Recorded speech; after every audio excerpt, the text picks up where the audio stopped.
درمیان میں کہ جن کی صدارت آج یہ پروگرام منعقد ہو رہا ہے، معمار نسل نو حضرت الحاج مولانا محمد ناظم صاحب ندوی، رئیس و مؤسس المعہد الاسلامی مانک سہارنپور، وہ بھی تشریف لا چکے ہیں۔ اسی طریقے سے ہمارے مہمان خصوصی جناب حضرت الحاج مولانا شیخ محمد جابر صاحب اشاعتی قاسمی،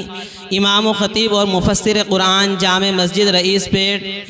بودھن، نظام آباد، تلنگانہ، وہ بھی تشریف لا چکے ہیں۔ اور ایسے ہی ان کے رفیق سفر حضرت الحاج مولانا محمد معین اکبر صاحب قاسمی، جو ناظم ہیں مدرسہ فیض القرآن فتح اللہ پور، پچکنڈا، ضلع کاماریڈی، تلنگانہ کے، وہ بھی یہاں تشریف رکھتے ہیں۔ ہم ان حضرات کے بے حد شکر گزار ہیں، یہ ہماری ادنا سے دعوت پر لبیک کہتے ہوئے ہمارے اس پروگرام میں اور ہمارے اس جامعہ میں تشریف لائے ہیں۔